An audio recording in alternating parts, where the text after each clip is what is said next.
இன்றைக்கான வீடியோவில் என்ன நடக்குன்னு சொல்லிட்டு பார்க்கலாம். வீடியோக்குள்ளே போகிறதுக்கு முன்னாடி நம்ம சேனலை சப்ஸ்கிரைப் பண்ணிவிட்டு அப்படியே மறக்காமல் அந்த லைக் பட்டனை தட்டி விட்டுருங்க. வீடியோ வந்துட்டு நல்லா இருக்குது. சரி வாங்க போகலாம். ஃபஸ்ட்டு சீனில் வந்துட்டு ரியா வெயிலில் நின்றுட்டு இருக்காங்களே, அந்த சீன் தான் காமிச்சிட்டு இருக்குது. அப்போ வந்துட்டு ஒரு ஆட்டோக்காரர் வர்றாங்க. வாங்கம்மா எங்கே போகணும் அப்படின்னு கேட்க, எங்கேயும் போகக்கூடாதான், இங்கே தான் நிற்கணுமா அப்படின்னு சொல்ல, சாவுகிராக்கி அப்படின்னு சொல்லிட்டு அவர் கிளம்பிற. யோச்ச இந்த ஆனந்த பேச்சு கேட்டு இங்கே வந்ததே ரொம்ப தப்பாக போச்சு. வெயிலில் நான் கரைஞ்சி கீழே உருகிடுவேன் போலையே, என்னடா பண்ணுறது அப்படின்னு சொல்லிட்டு மறுபடியும் ஆனந்துக்கு வந்துட்டு கால் பண்ணி பார்க்குறாங்க. ஆனால் அங்கே இருக்கிறது நம்ம மைதிலியில், இவ வந்துட்டு அங்கேயே கடந்து சாகட்டும் அப்படின்னு சொல்லிட்டு ஃபோனை பயங்கரமாக கட் பண்ணி விட்டுட்டு கலாய்ச்சிட்டு இருக்காங்க ரியாவை. இங்கே வந்து இதுக்கு மேலே வந்துட்டு தாங்க முடியாது, ஸ்ட்ரெயிட்டாக அவனோட ஃபஸ்ட் நம்பருக்கே கால் பண்ணிடுவோம் அப்படின்னு சொல்லிட்டு கால் பண்ணுறாங்க. பண்ணால் ஆனந்த் வந்துட்டு ஃபோன் எடுக்கிறாங்க.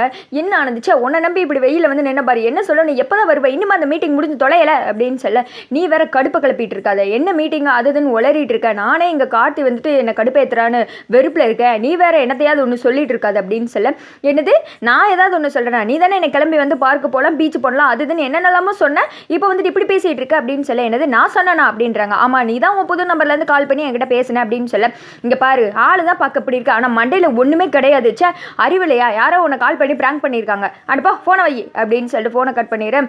இது கண்டிப்பாக அந்த மைதிலியோட வேலையாக தான் இருக்கும், அவளை நான் என்ன பண்ணுறேன் பாரு, வீட்டுக்கு போய் வச்சுக்கிறேன் சி அப்படின்னு சொல்லிட்டு ஆட்டோ ஏறி கிளம்புறாங்க. அங்கே வீட்டுக்கு போனதுமே மைதிலியும் மீனாட்சி சிரிச்சுட்டு அவள் தான் வந்துட்டாவா அப்படின்னு சொல்லிட்டு வெளியில் வர்றாங்க. ஐஸ்வர்யா வந்துடுறாங்க. என்னது ரியா நீ பாட்டுக்கு போயிட்டு சாயந்தரம் தான் வருவோம் அப்படின்ட்டு இப்போ என்ன சீக்கிரமே வந்துட்டு அப்படின்னு கேட்க, மைதில் வந்து சிரிச்சுக்கிட்டே, அது வேற ஒன்றும் இல்லை ஐஸ்வர்யா, ஆனந்த் வந்துட்டு ரொம்ப வந்துட்டு பிஸியாக இருப்பாங்க மீட்டிங்கில், அதனால தான் வந்திருப்பாங்கன்னு நினைக்கிறேன், ரைட் தானே அப்படின்னு சொல்ல, சே அப்படின்னு சொல்லிட்டு ரியா கோவத்தில் இருக்காங்க. அப்புறம் வந்துட்டு குரலை மாற்றி பேசுகிற மாதிரி மைதில் வந்து பேசி காமிக்கிறாங்க. சொல்லும் உனக்காக நான் எவ்வளோ நேரம் வந்துட்டு வெயிட் பண்ணுறது பாரு, ஐஸ் உருகிருச்சு அப்படின்னு சொல்ல கோவத்தில் வந்துட்டு ரியா அங்கிட்ட கிளம்பிற. மைதிலையும் மீனாட்சி பயங்கரமாக சிரிச்சிட்டு இருக்காங்க. அடுத்த சீனில் ஆஃபீஸில் தான் காமிச்சிட்டு இருக்காங்க. எப்படியாவது அந்த காட்டியை வெளியே துரத்தணும் அப்படின்னு சொல்லிட்டு ஒரு பக்கம் வந்துட்டு ஆனந்த் பிளான் போட்டுட்டு இருக்க, இங்கிட்ட ஒருத்தர் மாணிக்கம்னு ஒருத்தர் மிஷினை வந்துட்டு பார்த்துட்டு இருக்காங்க. அப்போ அவங்க சூப்பர்வைசர் மாதிரி இருப்பார்ல, அவர் வர்றாரு. என்ன மாணிக்கம் இன்னும் வேலையை வந்துட்டு பார்க்காம இருக்கு அப்படின்னு சொல்லி, இந்த பெல்ட் மாட்டிட்டு இருக்கேன் அப்படின்னு சொல்லிட்டு அவர் மிஷினுக்குள்ளே கை விட்டுட்டு இருக்க நேரத்தில் இவர் தெரியாமல் பட்டன் அமைக்கிறாரு. பார்த்தா மிஷின் ஆன் ஆகிடுது. வேமா ஆஃப் பண்ணி கையில் வந்துட்டு ரத்த ஒழுகிறதுல துணியெல்லாம் சுற்றி வச்சிருக்காங்க. அவர் வேமா ஆம்புலன்ஸ் கால் பண்ண, கார்த்தி வர்றாங்க. என்னாச்சு அப்படின்னு கேட்க, அடிபட்டுருச்சு, ஆம்புலன்ஸ் கால் பண்ணியிருக்கோம் அப்படின்னு சொன்னதுமே, ஆம்புலன்ஸ் வர்றதட்டிக்கு இங்கே வச்சுக்கிட்டு இருக்கவா, தூக்குங்க ஆஸ்பத்திரி கொண்டு போகல அப்படின்னு சொல்லிட்டு கார்த்தி இன்னொருத்தர் வந்துட்டு ஆஸ்பத்திரிக்கு அவரை கொண்டு போகிறாங்க. அப்போ வந்துட்டு ஆனந்த அருண் அந்த இடத்துக்கு வர்றாங்க. என்னாச்சு எல்லாமே வந்துட்டு வேலை பார்க்காம இருக்கீங்க, மீட்டிங் போட்டுட்டு இருக்கீங்க அப்படின்னு சொல்ல, ஒன்றும் இல்லை சார், இந்த மாதிரி புதுசாக வேலைக்கு சேர்ந்தால மாணிக்க அவர் கையில் அடிபட்டுருச்சு, உங்கள் தம்பி கார்த்திக் தான் வந்துட்டு ஆஸ்பத்திரி கூட்டு போயிருக்காரு அப்படின்னு சொல்ல, அப்படியா அப்படின்னு சொல்லிட்டு விறுவிறுன்னு ஆனந்த் உள்ளே போகிறாங்க. கார்த்தியை தோக்கடிக்கிறதுக்கு எனக்கு சரியான சான்ஸ் கிடச்சிருச்சு, அவன் எப்படி க்ளீன் போல்ட் ஆகுறான் பாரு அப்படின்னு சொல்லிட்டு நக்கலாக சிரிச்சுக்கிட்டு இருக்க, அருண் வந்துட்டு என்ன பண்ண போகிற அப்படின்னு கேட்காங்க. ஆமாம் டியூட்டி டயத்தில் அவன் பாட்டுக்கு வந்துட்டு வேலையை விட்டு போயிட்டால அப்படின்னு சொல்லிட்டு இங்கே வந்துட்டு பேசிகிட்டு இருக்கா. அடுத்த ஹாஸ்பிட்டலில் தான் காமிச்சிட்டு இருக்காங்க. அவங்களுக்கு வந்துட்டு ட்ரீட்மெண்ட்லாம் பார்த்ததுமே காட்டி கேட்குறாங்க, இப்போ நல்லா ஆகிட்டாங்களா அப்படின்னு கேட்க, நீங்கள் சரியான நேரத்துக்கு கொண்டு வந்ததுனால கை காப்பாற்ற முடிஞ்சிச்சு, கொஞ்சம் லேட்டாக இருந்தாலும் அவ்வளோதான் அப்படின்னு சொன்னதுமே சரி அப்படின்னு சொல்லிட்டு கார்த்திக் ஸ்ட்ரைட்டாக ஆஃபீஸ் தான் வராங்க. அந்த இடத்துக்கு வந்துட்டு அருண் ஆனந்த் வர்றாங்க.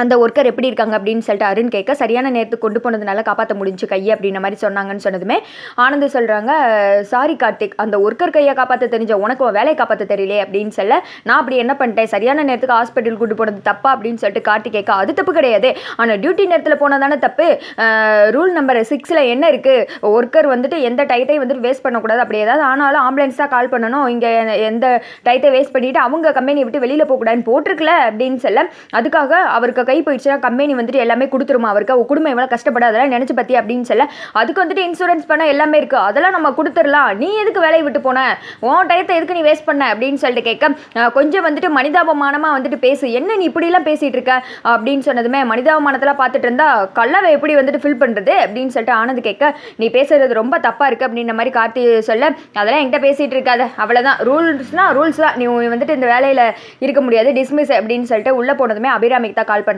அபிராமி ஃபோன் அட்டென்ட் பண்ணுறாங்க. அம்மா நாளைக்கே லாயரை வர சொல்லுங்க அப்படின்னு சொன்னேன். எதுக்கு அப்படின்ற மாதிரி கேட்க, கார்த்தி வந்துட்டு தோத்துட்டான், நான் தான் சொன்னேன் அவனால் தாக்கு பிடிக்க முடியாது அப்படின்னு சொல்லிட்டு, அதனால் வர சொல்லுங்க அப்படின்னு சொல்லிட்டு ஃபோனை கட் பண்ணிட்டு அபிராமி அங்கே இடிஞ்சு போய் உட்காடுறாங்க. தீபாவும் மைதிலியும் வர்றாங்க அந்த இடத்துக்கு. என்னாச்சு அப்படின்னு கேட்க, ஆனந்த் தான் ஃபோன் பண்ணா லாயரை வர சொல்லிட்டான், கார்த்தி தோத்துட்டேன்ற மாதிரி சொல்கிறா அப்படின்னு சொன்னதுமே எல்லாருமே ஷாக் ஆகி போயிருக்கு. இதெல்லாம் வந்துட்டு ரியாவும் ஐஸ்வர்யாவும் கேட்டு சிரிச்சிட்டு இருக்காங்க.